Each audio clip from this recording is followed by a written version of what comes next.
पढ़ने वाले centripetal and centrifugal force. इसका इंट्रोडक्शन मैं दे चुकी हूँ आप लोगों को। सेंट्रीपिटल क्या होता है, सेंट्रीफ्यूगल क्या होता है ना, कुछ याद है थोड़ा बहुत? सेंट्रीपिटल और सेंट्रीफ्यूगल फोर्स का कुछ थोड़ा बहुत आइडिया है आप लोगों को? बताओ। जो थ्रेड वाला एग्जांपल लिया था हमने कि एक थ्रेड पे एक स्टोन को बांध के मैं उसको घुमा रही हूँ, ठीक है, तो वो जो स्टोन जो बंधा हुआ है वो क्या कोशिश करेगा कि मैं टेंजेंशियल डायरेक्शन से बाहर निकल जाऊं, है ना। तो वो कौन सा, ये तो उसको उस स्टोन को जो अंदर की तरफ, सेंटर की तरफ जो फोर्स खींच रहा है, उस फोर्स का नाम है सेंट्रीपिटल। और जिस फोर्स के साथ वो बाहर जाने की कोशिश कर रहा है उस फोर्स का नाम है सेंट्रीफ्यूगल। तो ये दोनों एक दूसरे के ऑपोजिट है। जो एक्चुअल फोर्स है वो एग्जिस्ट करता है, that is centripetal force.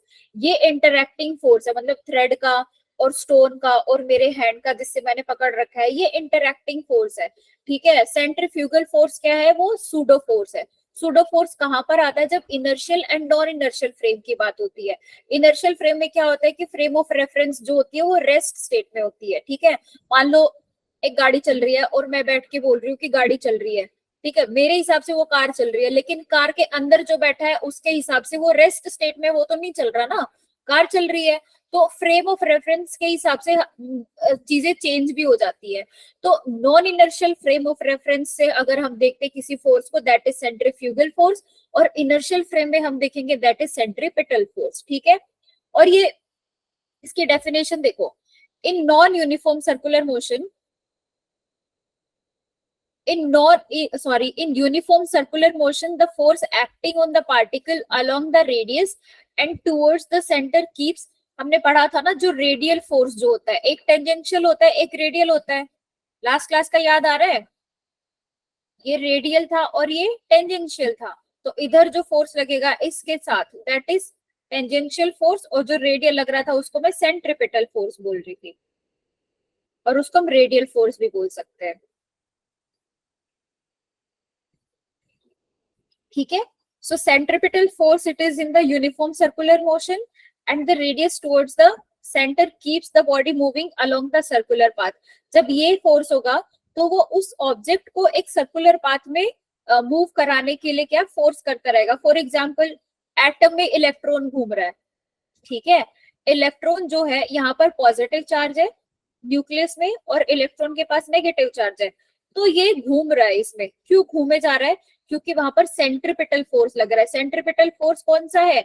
Electrostatic force. जो ये पॉजिटिव और नेगेटिव के बीच का जो अट्रैक्शन है वो सेंट्रीपिटल फोर्स को उसको प्रोड्यूस कर रहा है, ठीक है। सेंट्रीपिटल फोर्स का, अब ये इलेक्ट्रॉन क्या करेगा? It is always tending to come towards the nucleus, क्योंकि अट्रैक्टिव फोर्स है ना, तो पॉजिटिव नेगेटिव को अट्रैक्ट करेगा। तो इलेक्ट्रॉन चाहेगा कि मैं इसके पास जाऊं, पॉजिटिव चार्ज जहां पर है, मतलब न्यूक्लियस के पास जाऊं। लेकिन ये इलेक्ट्रोस्टैटिक फोर्स है, लेकिन इसको घूमने के लिए कौन सा फोर्स मजबूर कर रहा है? वो मजबूर कर रहा है centripetal force. So centripetal force and this electrostatic force. Electrostatic force का मतलब क्या होता है? दो चार्ज जब रेस्ट स्टेट में होते हैं या दो चार्ज के बीच में जब कोई फोर्स लग रहा है, that is electrostatic force. And in charges के बीच में जो फोर्स है दैट इज इलेक्ट्रोस्टैटिक। और जो जिस फोर्स के साथ ये घूमे जा रहा है दैट इज सेंट्रीपिटल फोर्स। अब आपसे किसी ने क्वेश्चन पूछा होगा या नहीं पूछा होगा तो आगे कोई पूछ लेगा कि ये इलेक्ट्रॉन इसमें आके फॉल क्यों नहीं कर जाता? भाई इतना स्ट्रॉन्ग फोर्स है, पॉजिटिव और नेगेटिव का बहुत स्ट्रॉन्ग फोर्स है, और ये तो बहुत पास भी होते हैं। मान लो ये फर्स्ट ऑर्बिट है, ठीक है, एस शेल है, फर्स्ट ऑर्बिट में एस शेल होती है ना, तो ये इलेक्ट्रॉन इस न्यूक्लियस में आके क्यों नहीं गिर जाता? Because centripetal force is equal to electrostatic force here.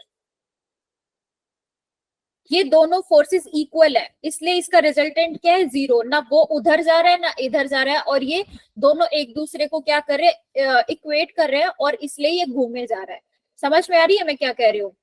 Centripetal force between the electron and the nucleus and electrostatic force between electron and the nucleus are equal.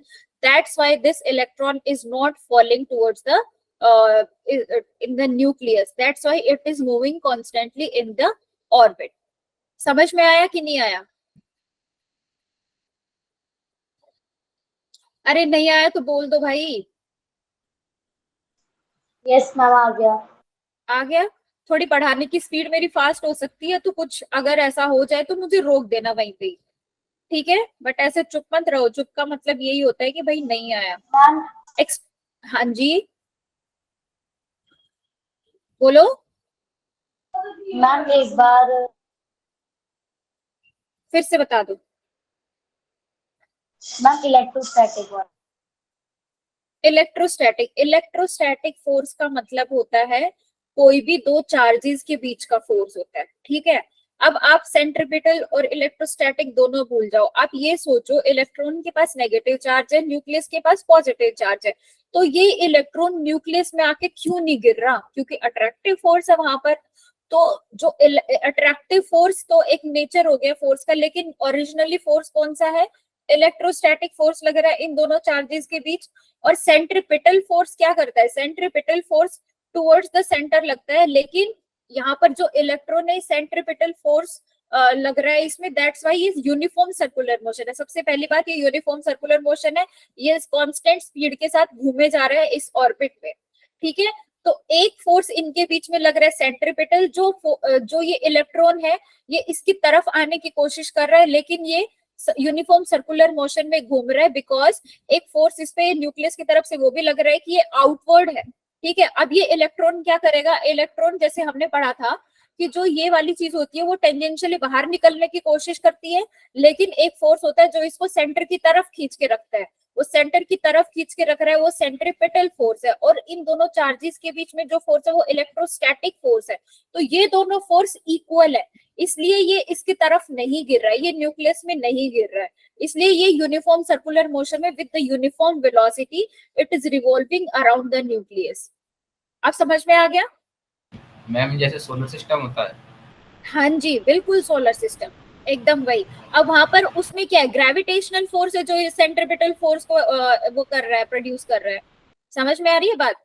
अब प्लैनेट्स के बीच में ग्रेविटेशनल फोर्स होता है ना। अब आप सेम चीज देखो कि हम यहाँ से सैटेलाइट भेजते हैं, सैटेलाइट कुछ दिन के लिए हमारे अर्थ के ऑर्बिट में घूमते रहते हैं, उसके बाद अगर उनको एस्केप वेलोसिटी मिल जाती है तो वो स्पेस में चले जाते हैं, ठीक है?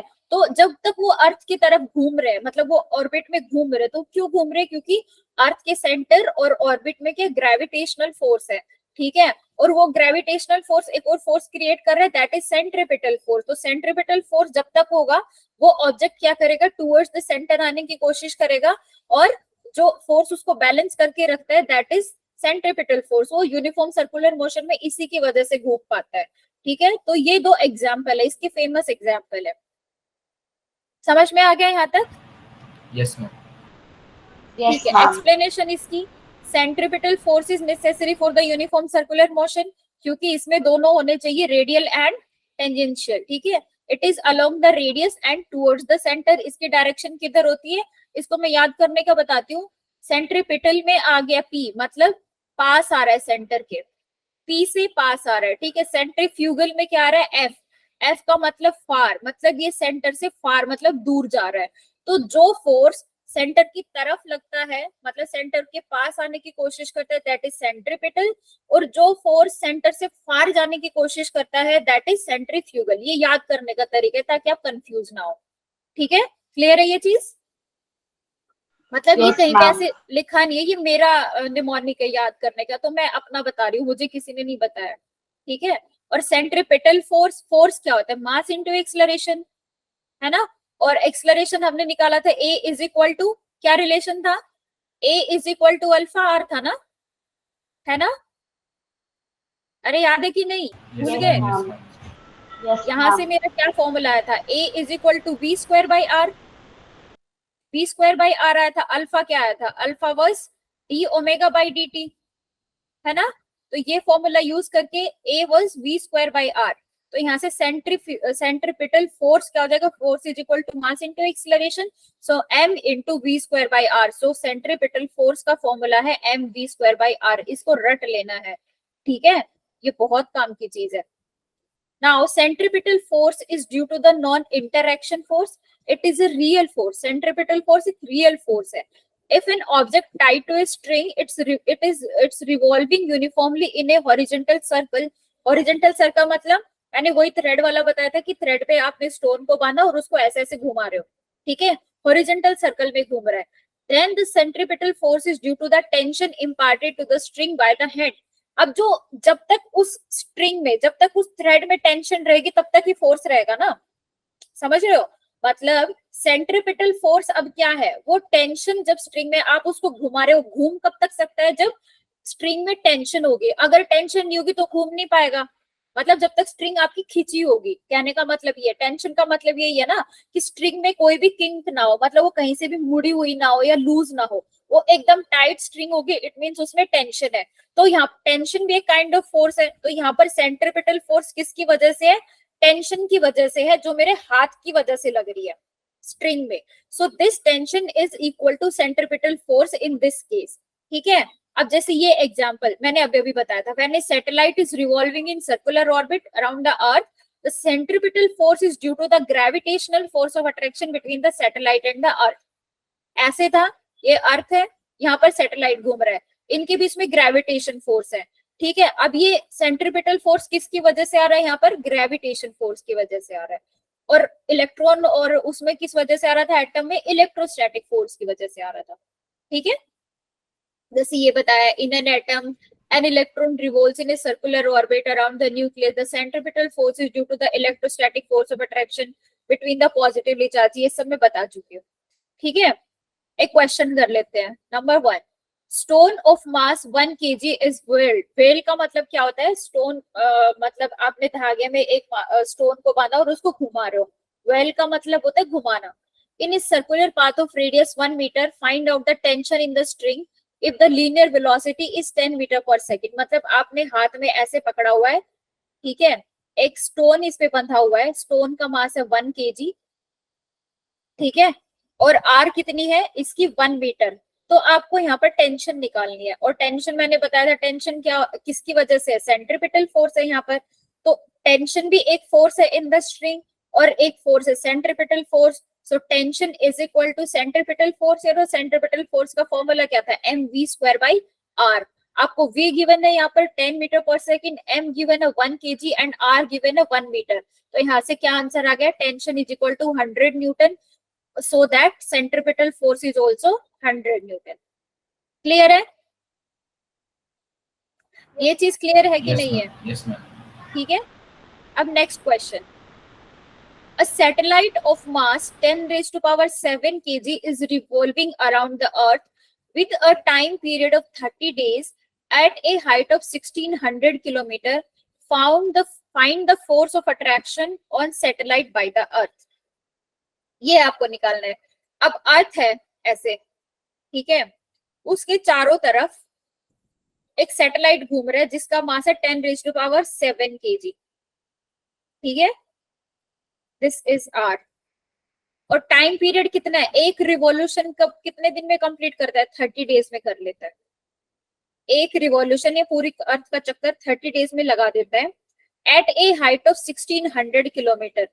मतलब इस सरफेस से, जब आप अर्थ के सरफेस से देखोगे तो 1600 kilometre above from the surface. Find the force of attraction on satellite by the earth. अब उस सैटेलाइट पर अर्थ की वजह से क्या फोर्स ऑफ अट्रैक्शन होगा, वो हम कैसे निकालेंगे, कोई आइडिया? फोर्स तो हमें पता है एक ही लग रहा है, दैट इज सेंट्रीपिटल फोर्स। इसमें उसका कोई फोर्स ही नहीं लग सकता।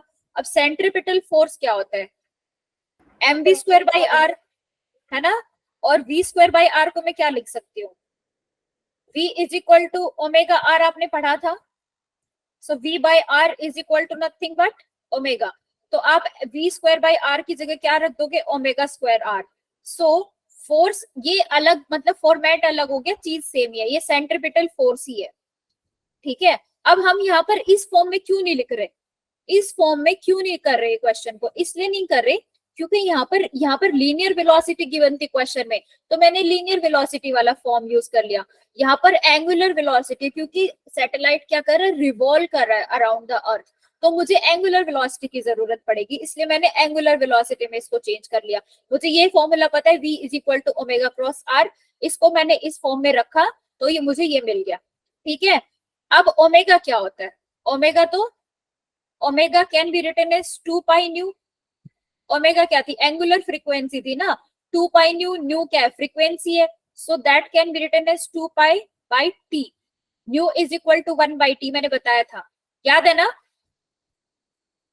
अरे याद है ना ये वाली चीज, यस मैम, यस भूले तो नहीं हो, ठीक है, तो ये मैं ओमेगा निकाल रही हूँ पहले, 2 इंटू 3.14 डिवाइड बाई टी, अब टी क्या है, 30 डेज में एक रिवॉल्यूशन कंप्लीट कर लेता है, ठीक है, अब 30 डेज इंटू, आप इसको सेकंड में लिखोगे, सो 30 days into 24 our into 60 minute into 60 second, जब आप इनका मल्टीप्लाई करोगे तो यू विल गेट 86400 इंटू 30, ये कितना आ गया, 30 days seconds in the 30 days, तो वो इतनी अमाउंट आएगी, so this can be written as 6.28 divide by 2.59 into 10⁶।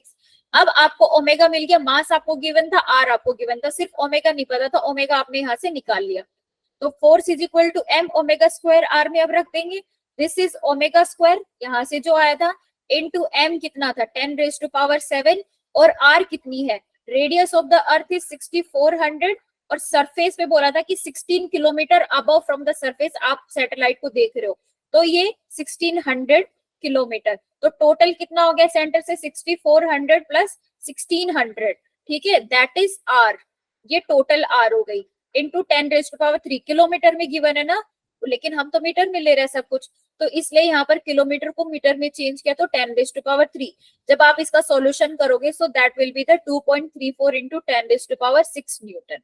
ये एक बहुत जनरल सी चीज है, ऐसा मैं ये नहीं कह रही कि आपको ऐसे क्वेश्चन पेपर में मिल जाएंगे ये वो, लेकिन कॉन्सेप्ट को यूज कैसे करना है वो आप यहाँ से सीख सकते हो, कि फॉर्मूला आपको पुट करना आता है कि क्या दिया है, तो उसके हिसाब से मैं कैसे फॉर्मूला को मोल्ड करूँ दूसरी फॉर्म में, ये चीज सिखाने का मकसद है यहाँ पर। आपको समझ में आया या नहीं आया, जहां पे नहीं आया पूछ लीजिए, एक बार देख लो क्वेश्चन को, एक बार क्वेश्चन को देख लो अच्छे से, आंसर को देख लो, नहीं आता है तो पूछो।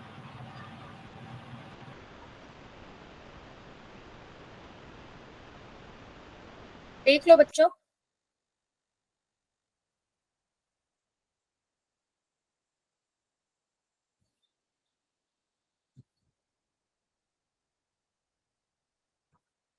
क्लियर है सबको, मैम आपने फोर्स में एन ओमेगा स्क्वायर आर के लिया मैम।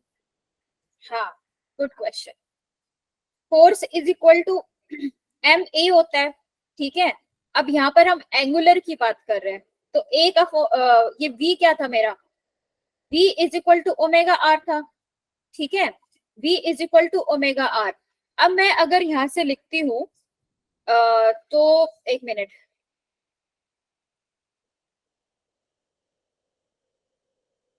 ये वाली चीज पता है आपको, m we square by are कहाँ से आई, m we square by are कहाँ से आई ये पता है या भूल गए,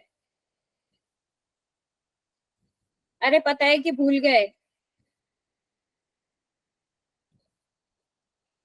v is equal to omega cross R था, अब v बाई आर को मैं क्या लिख सकती हूँ, ओमेगा लिख सकती हूँ, ठीक है, this is written as v by R can be written as omega, so m into v square था अब यहाँ पर, तो v स्क्वायर बाई आर क्या हो जाएगा, ओमेगा स्क्वायर, और लेकिन एक r और मल्टीप्लाई करना पड़ेगा, M we square by R को आप M omega square, omega is written as V by R, लेकिन यहाँ पर ओमेगा स्क्वायर वी स्क्वायर था, तो इसको आप V square by R square करोगे तो ये ओमेगा स्क्वायर हो जाएगा, लेकिन यहाँ पर मेरे पास एक आर है और यहाँ पर आर स्क्वायर है, तो बैलेंस करने के लिए मुझे एक और आर से मल्टीप्लाई करना पड़ेगा, ठीक है, इसलिए मैंने समझ आ रहा ये चीज क्लियर है ना, M we square by are कहाँ से आया, है। Yes ma'am. M we square by R, v is equal to omega cross R, ये भी पता है कि कहां से निकाला था, लीनियर वेलोसिटी और एंगुलर वेलोसिटी का रिलेशन, यस मैम। ठीक है, अब आप अपनी नोटबुक में इस फॉर्मूला को लिखो, v is equal to omega cross R है, अब v बाई आर को लिखो कि आप कैसे लिख सकते हो, v by are is equal to omega लिखो, आप खुद ही निकाल दोगे,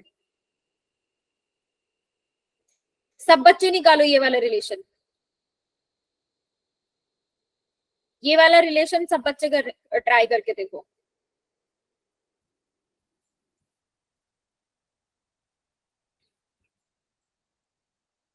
लिखा? Yes, ma'am. आ गया? v is equal to omega cross R. Omega को क्या लिख सकते हो आप? v बाई आर लिख सकते हो। और यहाँ पर फॉर्मूले में क्या है? v square by r given है, v square by r given है। या फिर आप ऐसे लिख लो, m v की जगह आप ओमेगा आर लिख लो डिवाइड बाई आर, और m v स्क्वायर है। ठीक है, तो ये क्या हो जाएगा? m ओमेगा स्क्वायर, एक आर से एक आर कैंसिल, तो ये m ओमेगा स्क्वायर आ गया, सिंपल। इसमें पुट कर लो, v की जगह पुट कर लो, वैसे समझ नहीं आ रहा तो। अब क्लियर हो गया? अब Yes, सब कुछ क्लियर है यहाँ पे सब बच्चों को? Yes, ma'am. ठीक है। Now we are coming to centrifugal force. जैसे मैंने बताया था, ये एक सूडो फोर्स है। It is experienced by a particle performing uniform circular motion due to accelerated frame of reference. Accelerated frame of reference का मतलब क्या है? Non inertial frame. Non inertial का मतलब क्या है? मतलब सोचो मैं वॉक कर रही हूँ, ठीक है, और मेरे सामने भी कोई इंसान वॉक कर रहा है, तो आप मेरे से आके ये पूछते हो कि इस इंसान ने कितनी डिस्टेंस ट्रेवल करी है, या इंसान कितनी देर से चल रहा है।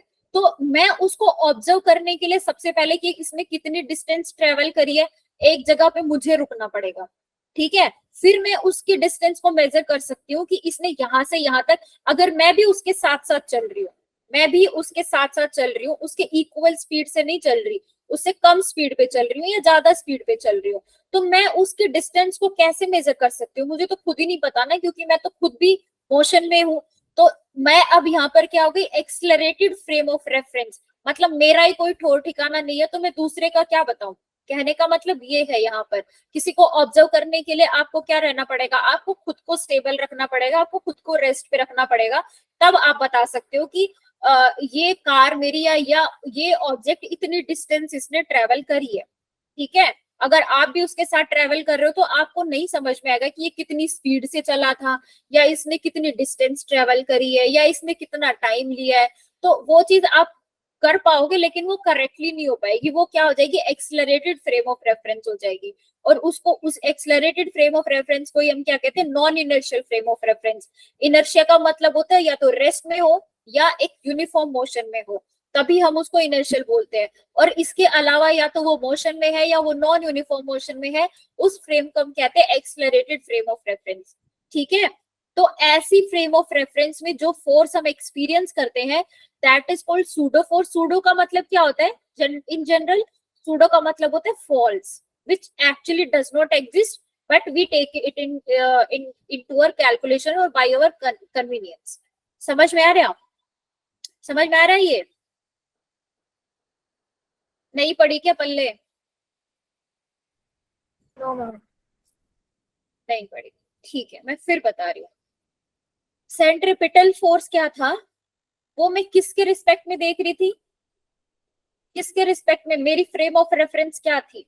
मैं रेस्ट स्टेट में थी ना, तब मैं देख रही थी कि जो पार्टिकल है, या फिर मेरा हाथ है, मेरा हाथ क्या था? एक रेस्ट स्टेट में था।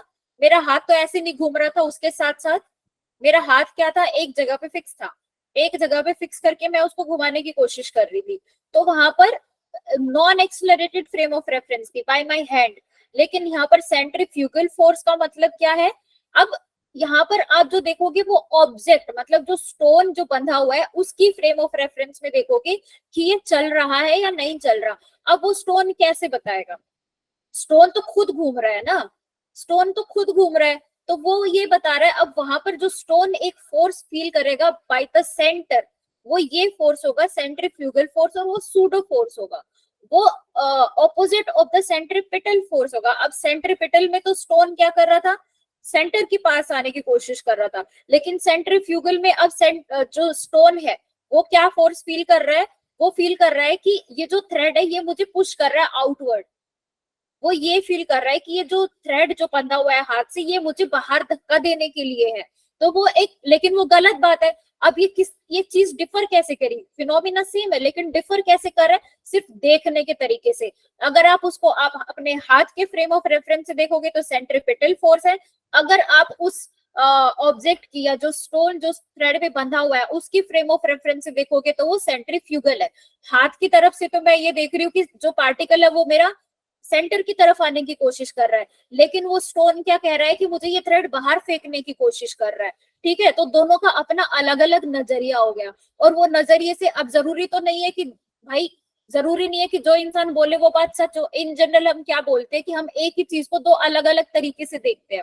हम बोलते हैं ना कि एक पॉजिटिव अपना थॉट रखना चाहिए, लेकिन एक जैसे वो आधा ग्लास है, पानी का भरा है या खाली है, कोई बोलता है आधा भरा है, कोई बोलता है आधा खाली है, लेकिन चीज तो एक ही है भाई, देखने का तरीका ही अलग हुआ ना।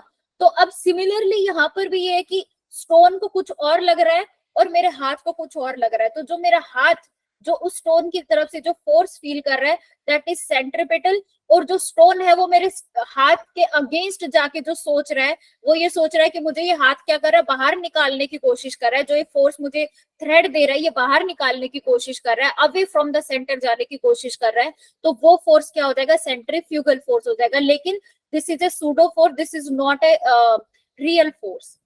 समझ में आई? ज्यादा ही फास्ट बोल दिया मैंने, पर थोड़ा रिलैक्स हो जाओ और सोच के देखो मैंने क्या बोला, अगर नहीं समझ में आई तो फिर पूछ लो।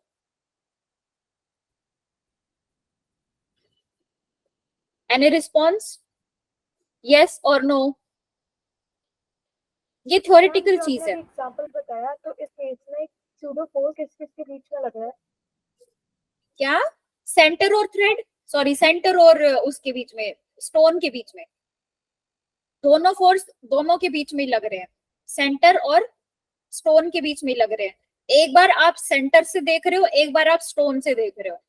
सेंटर से देख रहे हो वो सेंट्रिपिटल है, आप स्टोन की फ्रेम ऑफ रेफरेंस में देख रहे हो वो सेंट्रीफ्यूगल है। क्लियर? मैम एक बार रिपीट कर दो। कहाँ से रिपीट करूं, बहुत बड़ी कहानी है, मैम जो कहाँ से, कौन सा एग्जैक्ट पॉइंट बताओ, आपने बोला, मैम जो जस्ट अभी आपने एग्जैक्ट बोला ना, पॉइंट बताओ। मैंने ये बोला, इन शॉर्ट में फिर बता रही हूँ कि मैं जब अपने हाथ में एक थ्रेड से स्टोन को बांध के घुमा रही हूँ, तो वहां पर मेरा हाथ क्या सोच रहा है कि ये जो स्टोन बंधा हुआ है ना, ये सेंटर की तरफ आने की कोशिश कर रहा है। ठीक है, वो ये सोच रहा है। अगर मैं अपने हाथ की फ्रेम ऑफ रेफरेंस से देखती हूँ तो मुझे ये लग रहा है कि वो जो स्टोन है वो सेंटर की तरफ आने की कोशिश कर रहा है, तो उस फोर्स को मैं क्या कह रही हूँ, सेंट्रिपिटल फोर्स कह रही हूँ। लेकिन अब आप, वो मेरे फ्रेम ऑफ रेफरेंस था, हाथ की फ्रेम ऑफ रेफरेंस थी, अब आप स्टोन की फ्रेम ऑफ रेफरेंस में जाके देख रहे हो, अब स्टोन तो खुद ही घूम रहा है, स्टोन रेस्ट स्टेट में नहीं है ना, स्टोन तो एक्सलरेटेड है, तो वो एक्सलरेटेड फ्रेम ऑफ रेफरेंस हो गई। अब वो ये सोच रहा है कि जो ये थ्रेड है ये मेरे पे, मतलब थ्रेड मतलब मेरा हाथ, मेरे हाथ में ही है ना थ्रेड, तो अब वो स्टोन जो घूम रहा है वो ये सोच रहा है घूमते घूमते कि ये थ्रेड है ना, ये मेरे को बाहर फेंकने की कोशिश कर रहा है। उस स्टोन को ये लग रहा है जो खुद एक्सलरेटेड है।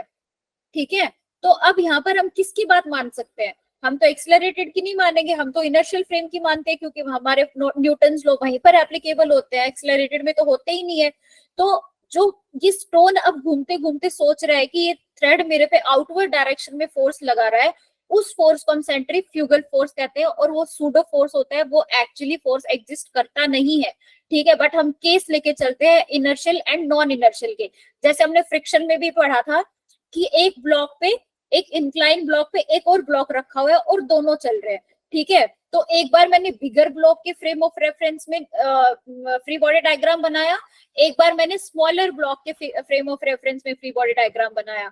इसीलिए जिस डायरेक्शन में ब्लॉक जा रहा होता है वो मैं क्या मानती हूँ कि ये भी चल रहा है और ये भी चल रहा है, लेकिन अब मैं कहाँ से, कौन से पॉइंट से मैं इन दोनों को कैलकुलेट करूं, तो मुझे एक पॉइंट को तो इनर्शियल लेना पड़ेगा ना, एक ब्लॉक को तो इनर्शियल लेना पड़ेगा। इसीलिए जिस डायरेक्शन में बिगर ब्लॉक जा रहा था उसके ऑपोजिट डायरेक्शन में मुझे एक सूडो फोर्स लगाना पड़ रहा था। याद आया, मैंने एक केस बताया था अभी आपको लास्ट में, क्वेश्चन भी करे थे,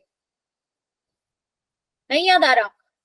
अरे ऐसा केस था ना, देखो ये था बिगर ब्लॉक और ये एक स्मॉलर ब्लॉक, स्मॉलर ब्लॉक भी नीचे आ रहा है और बिगर ब्लॉक भी इस डायरेक्शन में जा रहा है। ठीक है, ऐसे था, ये भी इधर जा रहा है, ये भी इधर आ रहा है, तो मुझे यहाँ पर फोर्सेस निकालने थे। तो मैं क्या कर रही थी, अब ये दोनों ही मोशन में है, तो मोशन में है दोनों, लेकिन मैं ना तो इसकी फ्रेम ऑफ रेफरेंस में इसको देख सकती और ना मैं इसकी फ्रेम ऑफ रेफरेंस में दे सकती। तो मुझे एक जगह पे रुक के मुझे ये मानना पड़ेगा कि मेरा एक ऑब्जेक्ट रेस्ट में है, एक ऑब्जेक्ट मेरा इनर्शियल स्टेट में है। तब मैं वहां पर क्या कर रही थी कि non inertial to inertial frame of reference में जाने के लिए सूडो फोर्स की जरूरत पड़ती है। तो जो ये फोर्स लग रहा था इन दैट डायरेक्शन, तो मैं एक सूडो फोर्स लगा रही थी in opposite direction to change from non inertial to inertial frame of reference. मतलब अब एक ब्लॉक कोई भी रेस्ट स्टेट में हो जाएगा जहां से मैं इनके मोशन को ऑब्जर्व कर सकती हूँ। समझ में आई बात? अगर मान लो मैं इस ब्लॉक के ऊपर बैठ गई, तो इस ब्लॉक के ऊपर मैं इस ब्लॉक के बारे में कैसे बोल सकती हूँ कि ये चल रहा है, किस स्पीड से चल रहा है, जबकि मैं तो खुद ही मोशन में हूँ, मैं तो खुद ही नीचे गिर रही हूँ और ये भी आगे चल रहा है। तो मैं यहाँ पर उस चीज को क्लियरली नहीं बता सकती, या मैं बता भी दूंगी तो मैं मेरी ऑब्जर्वेशन सही नहीं होगी। तो ऑब्जर्वेशन सही करने के लिए मुझे क्या करना पड़ेगा? या तो मैं बोलूंगी कि मैं रुक जाती हूँ, फिर मैं देखूंगी कि इसका एक्सलरेशन क्या है, या फिर ये ब्लॉक बोलेगा कि मैं रुक जाता हूँ, फिर मैं देखूंगा इसका एक्सलरेशन क्या है। तो जब ये रुक रहा है, कोई एक ऑब्जेक्ट रुक रहा है, इसका मतलब ये है कि non inertial frame of reference से ये इनर्शियल फ्रेम ऑफ रेफरेंस में सिस्टम चेंज हो रहा है। और नॉन इनर्शियल टू इनर्शियल में जब हम आते हैं तो एक सूडो फोर्स वहां पर इन्वॉल्व करते हैं, ताकि वो वहां पर क्या करता है, उसको बैलेंस कर देता है। जो ऑब्जेक्ट मेरा मोशन में है उसको हम सपोज कर लेते हैं कि अब ये रेस्ट स्टेट में आ गए, वो सूडो फोर्स की वजह से। ठीक है, तो जब ये इसका फोर्स इस डायरेक्शन में लग रहा था, तो मैं इमेजिन कर रही थी, या मैंने अपने मतलब के हिसाब से मैंने एक फोर्स लिया वहां पर ऑपोजिट डायरेक्शन में, और उस फोर्स को मैं क्या कर रही थी, सूडो फोर्स कह रही थी। और फिर मैंने यहाँ पर इसके फ्री बॉडी डायग्राम, इसके कॉम्पोनेंट्स बनाए थे। याद आ रहा है कुछ? बनाए थे ना? अब याद आया? अरे हाँ कि ना? Yes ma'am, yes. Yes, यार ma'am. इतना भी भूल जाओगे इतनी जल्दी तो कैसे काम चलेगा? तो आप इन शॉर्ट में इसको कंक्लूड कर रही हूँ, इस पूरे डिस्कशन को। आप इस पे थ्योरीज और भी पढ़ लेना। मैं अभी इसको यहाँ पे ऐसे कंक्लूड कर रही हूँ कि non inertial frame of reference को इनर्शियल फ्रेम ऑफ रेफरेंस में कन्वर्ट करने के लिए एक सूडो फोर्स को इंट्रोड्यूस करना पड़ता है, जिसकी वजह से मैं किसी एक ऑब्जेक्ट को रेस्ट स्टेट में मान सकती हूँ और अपनी ऑब्जर्वेशन वहां से देख सकती हूँ। ठीक है, सिमिलरली जब हम सेंट्रीपिटल में है या सेंट्रीफ्यूगल में है, तो सेंट्रीफ्यूगल फोर्स भी मेरा क्या है, एक सूडो फोर्स है, जो एक्सलरेटेड फ्रेम ऑफ रेफरेंस यानी कि non inertial frame of reference है। मतलब जो स्टोन जो घूम रहा है, मैं अब यहाँ पे पर्टिकुलर चीज बता रही हूँ कि किस चीज में, जो स्टोन जो घूम रहा है वो non inertial frame of reference है। तो उसको इनर्शियल फ्रेम ऑफ रेफरेंस में मानने के लिए मैं उस स्टोन पे बैठ जाती हूँ, तो मैं घूम रही हूँ। ठीक है, लेकिन घूम रही हूँ तो मैं वहां से मेजर कर ही नहीं सकती ऑब्जर्वेशंस को। तो मैं ऑब्जर्वेशंस को करेक्टली मेजर करने के लिए उसको मैं ये मानूंगी कि मैं रेस्ट स्टेट में हूँ, और वहां पर मुझे फिर से क्या करना पड़ेगा, एक सूडो फोर्स को इंट्रोड्यूस करना पड़ेगा, और that pseudo force is nothing but centrifugal force. अब ये इसके ऑपोजिट में, जैसे यहाँ पर इसके ऑपोजिट में ये वाला फोर्स लगा था, ऐसे ही जब सेंट्रीपिटल इनवर्ड लग रहा है तो सेंट्रीफ्यूगल क्या हो जाएगा, आउटवर्ड लगेगा फ्रॉम द सेंटर। अब समझ में आ गई ये बात? इज दैट क्लियर और नॉट? इसके बारे में और थ्योरीज पढ़ना, मतलब इसके डेफिनेशंस और अच्छे से पढ़ना, आपको पक्का समझ में आ जाएगी। अभी नई चीजें तो थोड़ा सा हो सकता है कि आपको लगता हो कि क्या आ गया। ठीक है, but I tried my best to make you understand. I hope you also will make it best. Okay, so explanation: centrifugal force is a pseudo force as it is experienced due to accelerated frame of reference, the interaction of origin and away from the center. जैसे मैंने बताया, it is along the radius and away from the center. Yes, and इसके कुछ examples भी है. The centrifugal force is having the same magnitude as that of centripetal force, but its direction opposite to the centripetal force. It is not due to the reaction of the centripetal force. ये reaction नहीं है, ये Newton third law मत समझ लेना कि action reaction हो गया, ऐसा नहीं है. Because without action reaction is not possible, but centrifugal force can exist without centripetal force. अब centrifugal force है वो centripetal force के बिना भी exist कर सकता है, लेकिन न्यूटन थर्ड लॉ के हिसाब से तो बिना एक्शन के कोई रिएक्शन हो ही नहीं सकता, है ना. बट आप ऐसे एग्जाम्पल्स है, फॉर एग्जाम्पल क्रीम सेपरेटर होता है, क्रीम सेपरेटर है, ठीक है. तो मतलब अगर आपके पास कुछ लिक्विड है, सस्पेंड लिक्विड है, उसमें क्रीम है, तो उस क्रीम को सेपरेट करने के लिए एक सेंट्रीफ्यूग होता है, एक डिवाइस होता है सेंट्रीफ्यूग। ये क्या करता है, ये क्रीम को सेपरेट करके अलग कर देता है, ठीक है, अवे फ्रॉम द सेंटर। तो वो इसका बेस्ट एग्जाम्पल है। तो वो अब वहां पर तो कोई सेंट्रीपिटल फोर्स नहीं है, सेंट्रीपिटल फोर्स नहीं है, लेकिन वहां पर सेंट्रीफ्यूगल फोर्स स्टिल एग्जिस्ट कर रहा है without the centripetal force. So we can not say that it is action और reaction force, it is not the Newton third law, ठीक है, it is independent force. Is that clear? And magnitude तो इसका equally रहेगा centripetal के, that is mv square by r, और we can write it is m omega square r, ठीक है। अब जैसे अर्थ घूम रही है, अर्थ घूम रही है, ठीक है, अपने एक्सिस के चारों तरफ, तो और सेंटर में क्या है, किसके चारों तरफ घूम रही है अर्थ? सन के ना, तो सन के चारों तरफ घूम रही है, तो वो कौन सा फोर्स है, सेंट्रीपिटल है। अब अर्थ के केस में, और एक फोर्स बाहर की तरफ, अब इसके ऑपोजिट भी एक फोर्स होगा, एक फोर्स ऐसा भी होगा जो अवे फ्रॉम द सेंटर लग रहा होगा, उसको हम क्या कहते हैं, कोरियोलिस फोर्स। ये आप पढ़ोगे आगे जाके ग्रेजुएशन में, अगर आप फिजिक्स पढ़े तो आगे आप जाके पढ़ोगे कोरियोलिस फोर्स है। तो वो अर्थ की, अगर आप अर्थ के फोर्सेस की बात करेंगे तो कोरियोलिस फोर्स हो जाएगा, अदरवाइज वो है, ये भी सूडो फोर्स ही है, ये भी सूडो फोर्स ही है, ठीक है। तो यहाँ पर जो अवे फ्रॉम द सेंटर होगा, जो सेंट्रीपिटल फोर्स को जो कॉन्ट्राडिक्ट करेगा, Coriolis force plus centrifugal force, ये दोनों फोर्सेस हो जाएंगे, ठीक है। Pseudo force acts in non-inertial frame of reference only, in accelerated frame of reference in which Newton's law does not hold good। ये आपको पता है कि pseudo force कहाँ पर होती है, non-inertial frame of reference में होते हैं, ठीक है। अब ये इसके difference between centripetal and centrifugal force. Centripetal में क्या है, it is directed along the radius towards the center of the circle, okay। Centrifugal is directed along the radius but away from the center of the circle, and centripetal is real force, centrifugal is pseudo force। this force produces uniform motion। अब centripetal क्या करते हैं, uniform motion को produce करता है, लेकिन centrifugal क्या है, इसके प्रोड्यूस करने के बाद होता है। This is effect, this is cause and this is effect, इसकी वजह से ये प्रोड्यूस होता है। अगर यूनिफॉर्म सर्कुलर मोशन होगा तभी सेंट्रीफ्यूगल फोर्स होगा, ठीक है। इसके example, when a satellite is revolving in circular orbit around the earth, the centripetal force is due to the gravitational force of attraction, ठीक है। अब ये भी एक इसका एग्जांपल है कि आप टर्न कर रहे हो, मतलब आप गाड़ी में बैठे हो या बाइक पे बैठे हो, गाड़ी में बैठे हो, तो अगर एक शार्प टर्न आ गया ऐसे, तो आपकी गाड़ी ऐसे मुड़ रही है, तो आप क्या सेंटर की तरफ झुकते हो या अवे फ्रॉम द सेंटर झुकते हो? आपकी बॉडी किस तरफ लीन करती है? Away from the centre, away from the centre करती है। तो वो किसकी वजह से कर रही है, सेंट्रीफ्यूगल फोर्स की वजह से कर रही है, ठीक है। वो पुश जो लगता है along a curved road, the passengers in the vehicle has a feeling of push in the outward direction and this push is the centrifugal force, ठीक है, क्लियर है। एक ये एग्जांपल है, एक cream separator used in the dairy work, जो dairy में जो जिनके मतलब गाय भैंस होती है, वहां पर वो घी निकालते हैं, तो क्रीम सेपरेटर होता है ना। तो this works on the principle of centrifugal force. Centrifuge जो डिवाइस का नाम है, used for the separation of suspended particle from the liquid, works on the principle of centrifugal force. Clear? Yes, ma'am. Is that clear?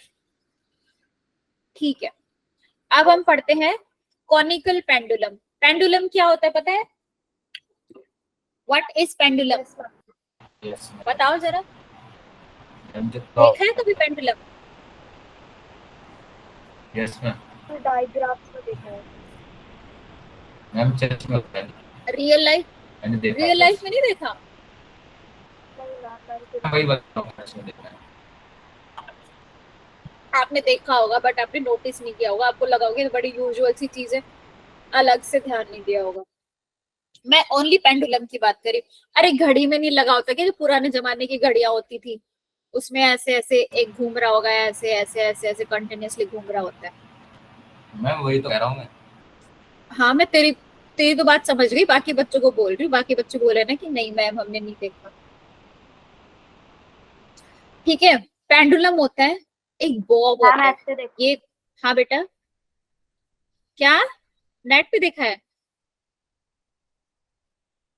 पहले simple pendulum ma'am समझ देखो, लो। हाँ,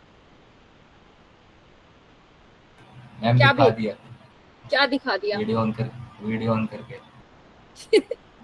मुझे भी देखना है। बोलो मैम उनसे। दिखाओ बच्चों, मुझे मैम भी देखो, दिखाओ। मैम देखो हो रहा। हाँ ये रहा देखो, यस मैम सब ऐसा लोग ही है देखो। सेम। यस, खा दिस लिया इज खा सिंपल लिया। पेंडुलम। वाह वाह वाह, thank you Kunika. Yes, so that is simple pendulum. वो ऐसे घूम रहे हैं, ये एक बॉब है, इसको हम बॉब बोलते हैं। ये स्ट्रिंग है, ठीक है। इस बॉब में एक मास m है, ये इधर घूमता रहता है, ठीक है। ये वेलकम एक्सट्रीम मैम। पॉइंट है, एंड ये मीन पोजीशन, और we can say it is mid point, ठीक है। तो ये मैक्सिमम इधर जाएगा और ये इधर जाएगा, इससे इसके एंड पॉइंट्स फिक्स्ड है, ठीक है। और ये एक इसके टाइम पीरियड होता है कि 1 मिनट में ये कितने ऑसिलेशन करता है, तो वो फिक्स होते हैं, हर एक पेंडुलम के फिक्स्ड होते हैं, ठीक है। अब ये तो घूम रहा है ऐसे एक लाइन में, मतलब ये सर्कल क्रिएट नहीं कर रहा, एक लाइन क्रिएट कर रहा है।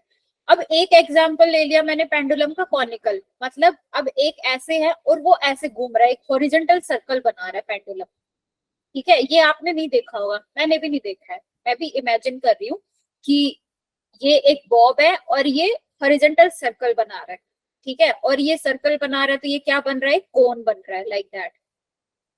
कॉनिकल शेप बन रही है ना, इसलिए इसको कॉनिकल पेंडुलम बोला है, ये घूम रहा है तो, ठीक है। अब आप देखो, suppose this is P, P पे क्या है, बॉब है, ठीक है।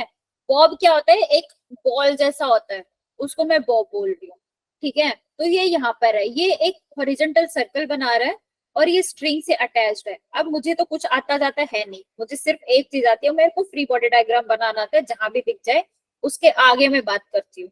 तो इसके आगे मैं क्या करूंगी, यहाँ पर मैंने बना लिया इसका फ्री बॉडी डायग्राम, ठीक है। So this is the tension T. अब ये ऑब्लिकली है तो मुझे इसके वेक्टर कंपोनेंट बनाने पड़ेंगे। This is T cos theta, ये एंगल थीटा गिवन है, तो ये एंगल भी थीटा हो जाएगा, तो थीटा के साथ कॉस कंपोनेंट आएगा और ये वाला साइन कंपोनेंट हो गया, ठीक है। अब T cos theta is inward direction. अब इसको कौन सा फोर्स बैलेंस कर रहा है, कौन सा फोर्स बैलेंस करेगा, आउटवर्ड डायरेक्शन में, that is m we square by r, that is centrifugal force, ठीक है। सेंट्रीपिटल बोलो या सेंट्रीफ्यूगल, मैग्नीट्यूड दोनों का सेम है, बट आप डायरेक्शन के हिसाब से, ये outward the direction, outward the centre, then it is centrifugal force, magnitude same है। अब यहाँ पर मेरे को क्या करना है, फोर्सेस को बैलेंस करना है। T cos theta is equal to m g and t sine theta is equal to m we square by r, ठीक है। यहाँ तक बात क्लियर है। अब इसको देखो हम कैसे करते हैं। Conical pendulum consists of a body attached to a string such that it can revolve in a horizontal circle with a uniform speed, ठीक है। ये वाली इक्वेशन समझ में आई मैंने कैसे लिखी, t sine theta is equal to m b square by r and t cos theta is equal to m g, और यहाँ से मुझे क्या मिल गया, tan theta is equal to v square by r जी।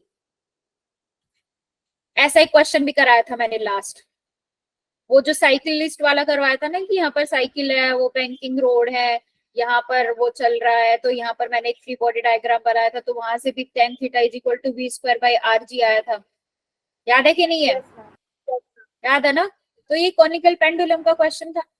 अब इसके न्यूमेरिकल ऐसे बनेंगे, a vertical rod is rotating about its axis with a uniform angular speed omega. अब ये रोटेट कर रहा है, तो इट मींस यहाँ पर जो स्पीड होगी वो मेरी लीनियर तो होगी नहीं, एंगुलर होगी ना। A simple pendulum of length L is attached to its upper end. What is its inclination with the rod? मुझे निकालना है थीटा, इंक्लाइनेशन क्या है, ये रॉड है, एक ये रॉड है, ठीक है। इसके साथ एक थीटा सॉरी वो एक बॉब अटैच्ड है, और मैं उसको ऐसे ऐसे घुमा रही हूँ, ऐसे ऐसे घुमा रही हूँ, तो हॉरिजॉन्टल सर्कल बना रहा है। अब मुझे क्या करना पड़ेगा, मुझे निकालना है इंक्लाइनेशन एंगल थीटा। तो मुझे क्या करना है, सबसे पहले फ्री बॉडी डायग्राम बना लेना है, ठीक है। तो फ्री बॉडी डायग्राम में ये टेंशन टी है, तो ये T cos theta T sine theta इधर क्या हो जाएगा, एम ओमेगा स्क्वायर एक्स, क्योंकि अब मैं mv²/r को इस फॉर्म में क्यों लिख रही हूँ, क्योंकि यहाँ पर एंगुलर वेलोसिटी का जिक्र किया गया है, तो मुझे इस फॉर्मूला को एंगुलर वेलोसिटी के टर्म में लिखना पड़ेगा। क्लियर है ये चीज? क्लियर है ना? वहां पर लीनियर Yes, वेलोसिटी थी, यहाँ पर एंगुलर वेलोसिटी, इसलिए मैंने इसको m²m⍵²x लिख लिया। अब t cos थीटा को कौन सा फोर्स बैलेंस कर रहा है, दैट इज mg, और t sin थीटा को m⍵²x कर रहा है। अब x क्या है यहाँ पर, x ये वाले डिस्टेंस है, दिस इज x। अब ये एक ट्राइंगल बन रही है, ये एक ट्राइंगल बन रही है ना, राइट एंगल ट्राइंगल, ये 90 डिग्री हो गया। अब x को मैं क्या लिखूं, और ये स्ट्रिंग है लेंथ l, इस स्ट्रिंग की लेंथ है l। अब इसको मैं कैसे लिख सकती हूँ, साइन थीटा को मैं लिख सकती हूँ x/l।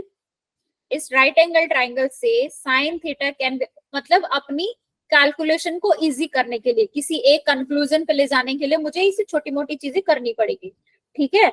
तो अगर आपको आगे भी ऐसा केस दिखाई दे कि x है, l है, आपको नहीं समझ में आ रहा, तो आप यहाँ पर देखो m⍵²x है, तो ऐसा कोई तरीका ढूंढिए जिससे चीजें कैंसिल आउट हो जाए और आप फॉर्मेट चेंज करके लिख सको जो आपके पास गिवन डेटा है। तो यहाँ से मेरे को कुछ समझ में नहीं आ रहा था, तो मैंने इनका रिलेशन निकाले, यहाँ पर मुझे दिखा x है और यहाँ पर दिखा साइन थीटा है, तो मैंने सोचा कि क्यों ना मैं यहीं से कुछ ट्रिक निकाल लूं। So sine theta is equal to x/l, ठीक है, and x is equal to l sine theta हो गया। साइन थीटा क्या होता है, p/h होता है ना, sine theta is equal to p/h, ठीक है। तो यहाँ पर p क्या है, p जो थीटा के सामने जो होता है वही ना, वो परपेंडिकुलर होगा, तो that is p is equal to x, और h क्या है, l है, तो यहाँ पर sine theta is equal to x/l, और साइन थीटा की वैल्यू अब m⍵² में x की वैल्यू पुट कर दो, x is equal to l sine theta, sine theta से साइन थीटा कट जाएगा, so t is equal to m⍵²l। समझ में आया कैसे हुआ ये, yes, आया कि नहीं आया, सबको क्लियर है? आयुष क्लियर है बेटा? Yes, ma'am. ठीक है, यहाँ तक ठीक है ना? आपने ये कर लिया था, वर्टिकल हॉरिजॉन्टल कर लिया, वर्टिकल देख लो, t cos theta is equal to mg था, mg cos theta is equal to mg/t, ठीक है। अब cos थीटा mg/t है, t आपका यहाँ से m⍵²l आया, so mg divide by m⍵²l, m से m कैंसिल आउट हो गया, so g is equal to ⍵²l। तो क्या थीटा आया, मतलब किस थीटा पे वो घूम रहा था, सस्पेंड कर रहा था, so theta is equal to cos inverse g/⍵²l। ये वैसे सिंपल सिंपल चीजें, आपको देख देख के एक बार घबरा भी सकते हो, बट घबराने की जरूरत नहीं है, क्योंकि हम तो पढ़ रहे हैं, हम तो पढ़ने वाले बच्चे हैं, तो ऐसा कोई चीज नहीं है कि जो पढ़ने वाले बच्चे करें और ना होए, ठीक है। ये चीज क्लियर है ना, ये बेसिक है इसके सर्कुलर फोर्स के, yes, ma'am. ठीक है। तो फिर एक ये क्वेश्चन है, ये सॉल्व कर दोगे। A circular loop has a small bead which can slide on it without friction.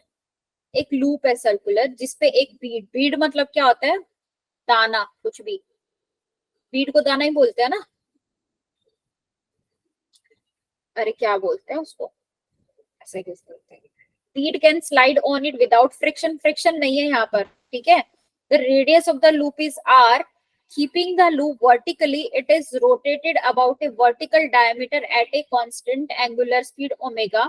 What is the value of angle theta when the speed is in dynamic equilibrium? कैसे करेंगे क्वेश्चन, कोई idea?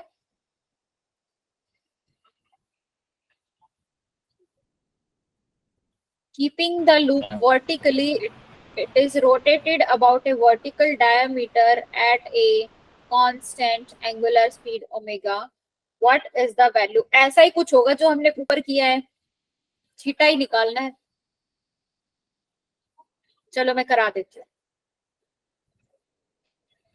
ये था circular loop है, ठीक है, ये P point है, यहाँ पर बीड है, और ये अपने वर्टिकल डायमीटर के आगे चारों तरफ घूम रही है, इस एक्सिस से घूम रही है, ठीक है, वर्टिकली घूम रही है।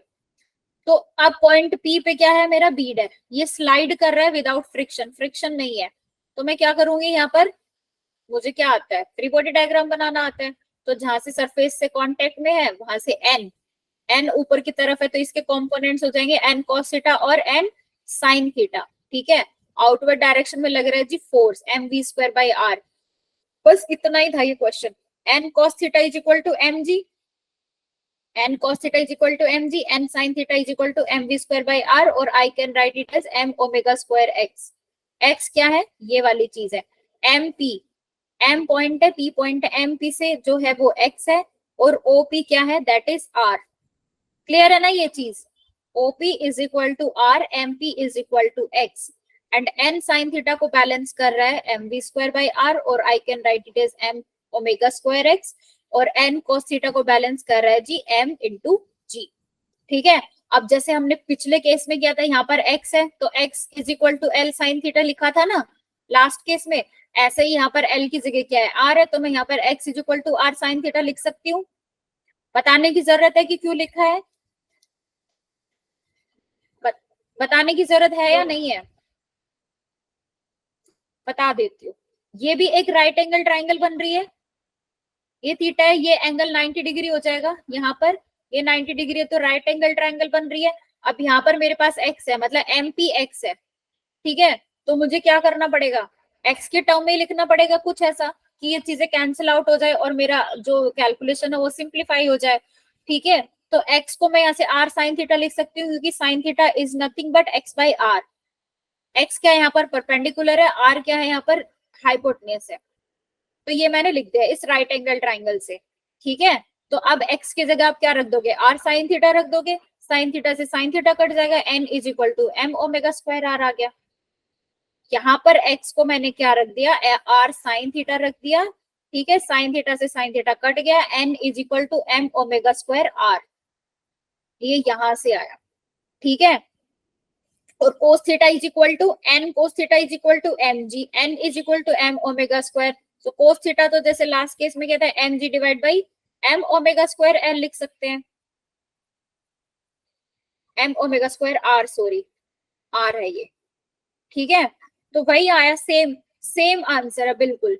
तो आपको ये देखना है कि जहां पर भी आपका कॉनिकल पेंडुलम जैसा केस बन रहा है, आपको ये चीज रट लेनी है, समझ में तो आ गई। अब आपको ये वैल्यू याद कर लेनी है कि वहां पर थीटा क्या होता है, ये रिजल्ट आपको याद रहना चाहिए, that it is cos inverse g by omega square r।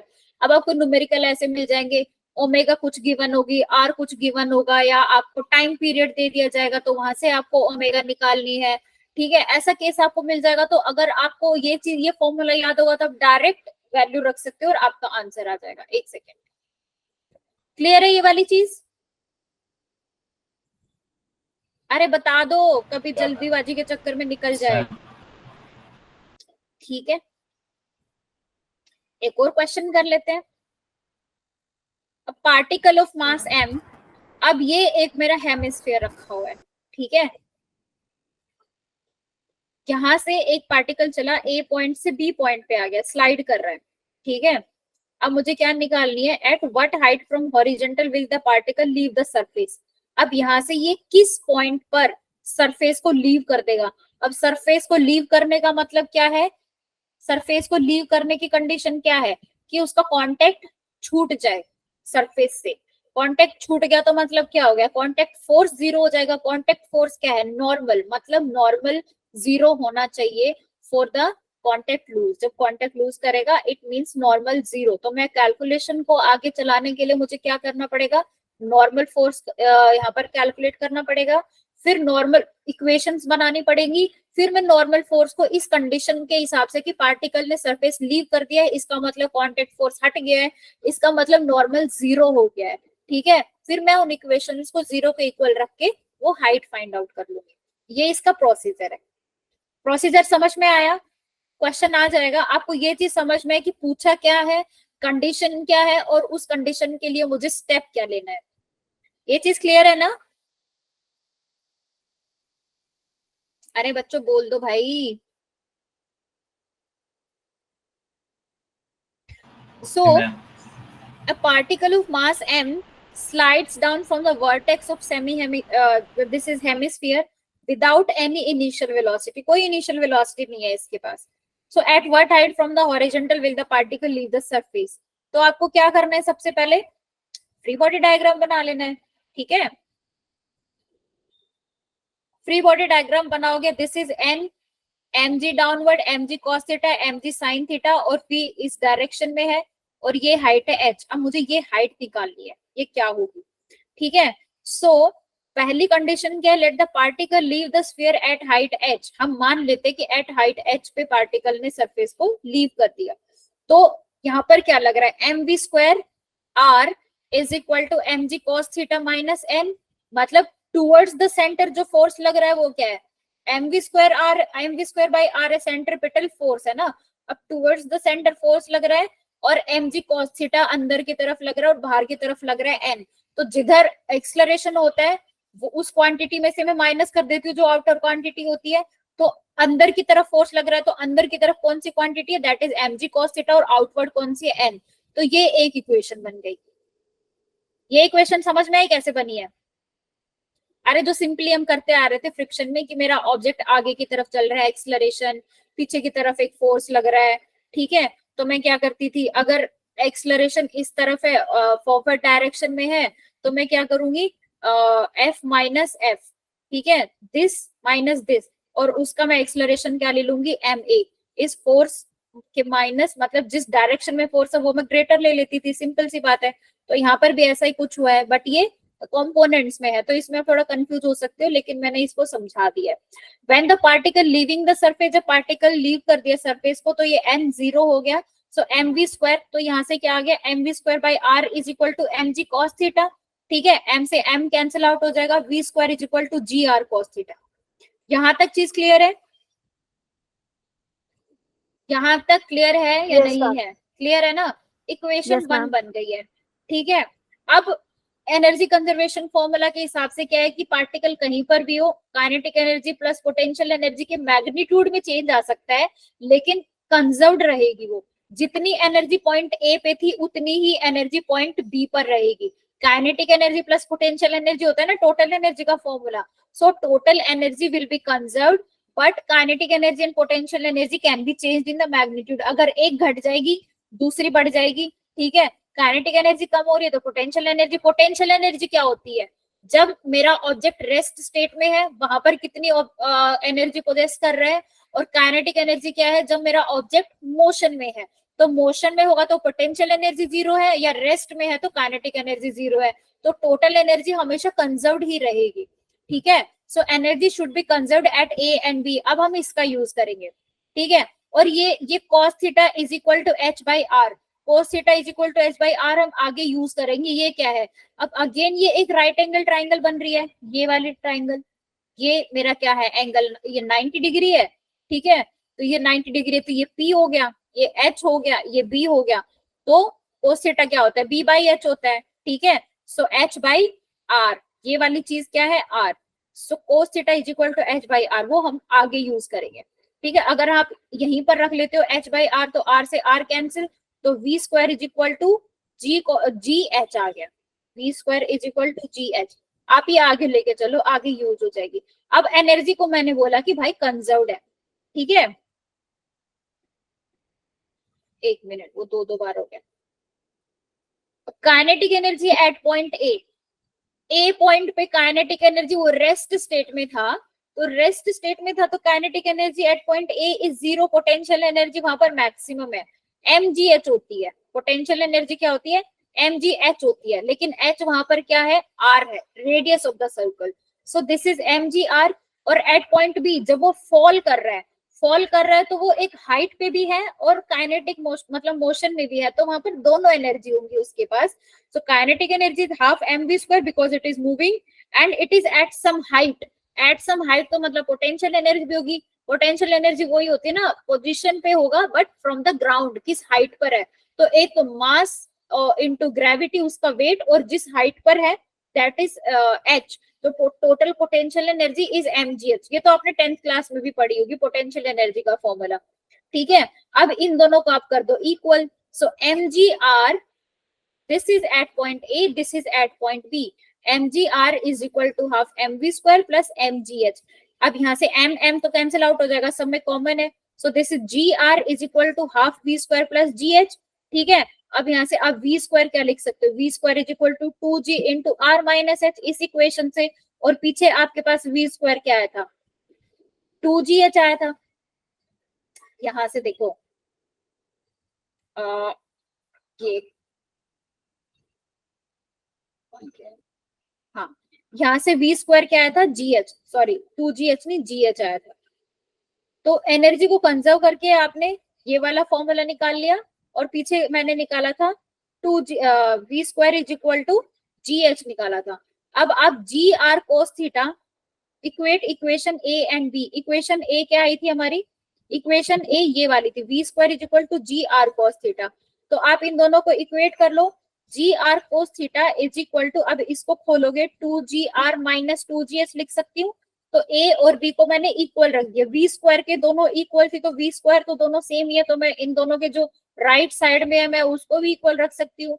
सो यहाँ से जब आप सॉल्व करोगे तो आपको हाइट मिल जाएगी, दैट इज 2/3r। ठीक है, सो h is equal to 2/3r, मतलब सरफेस को लीव करेगा पार्टिकल जब उसकी हाइट 2/3 ऑफ द रेडियस होगी। ठीक है, और थीटा क्या हो जाएगा, cos theta is equal to nothing but h/r। तो 2/3 ये कट जाएगा तो ये कितना बचेगा, थीटा यहाँ पर h/r, h इधर आ गया तो 2/3 बचा। सो theta is nothing but cos inverse 2/3। तो इस एंगल पे और इस हाइट पे पार्टिकल सरफेस को लीव कर देगा। ये चीज समझ में आई, थोड़ा लॉन्ग हो गया, थोड़ा सा हो सकता है कि आपका इधर उधर हो गया, लेकिन बस जो मैं समझा रही हूँ अभी, जो मैं बोल रही हूँ उस पे फोकस रखो। अभी मैं ये पीडीएफ आपके साथ शेयर करूंगी और तुरंत आप इस चीज को देखोगे तो और अच्छे से रिकलेक्ट कर पाओगे। ओके, मतलब समझाते टाइम याद तो नहीं होगा, मेरे समझाते टाइम आपको चीजें याद नहीं होगी, लेकिन उस मोमेंट पे ये चीज नहीं होनी चाहिए कि मैम ने ये कैसे किया, वो चीज मत छोड़ना। अभी भी अगर आपको इस क्वेश्चन में ये लग रहा है कि मैम ये चीज क्यों करी या कैसे किया, तो आप मुझसे अभी भी पूछ लो। ठीक है, वो फिर आप खुद पढ़ोगे तो वो चीज भी, वो क्वेश्चन फिर से दिमाग में आएगा, तो उस टाइम पे वो क्वेश्चन अगर क्लियर होगा ना तो ये चीज बिल्कुल आसानी से समझ में आ जाएगी। लेकिन अगर इसी पे अटक गए तो फिर वो आगे नहीं बढ़ पाओगे और पूछोगे तो पता नहीं तुम हो या नहीं, मुझे उस चीज का नहीं आइडिया है। तो अगर अभी भी इसमें कोई डाउट है इस क्वेश्चन में कि ये कैसे किया, मुझसे वो अभी भी पूछ सकते हैं। मैं फिर से क्वेश्चन दिखा रही हूँ।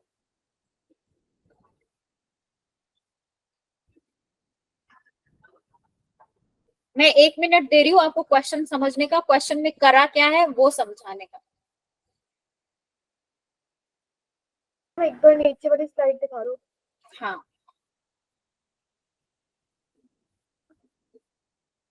मैंने यहाँ पर ट्रिक लगा ली कि भाई एनर्जी तो कंजर्व ही रहती है, पॉइंट ए की एनर्जी लिख ली, पॉइंट बी की एनर्जी लिख ली, दोनों को इक्वल कर दिया, आगे।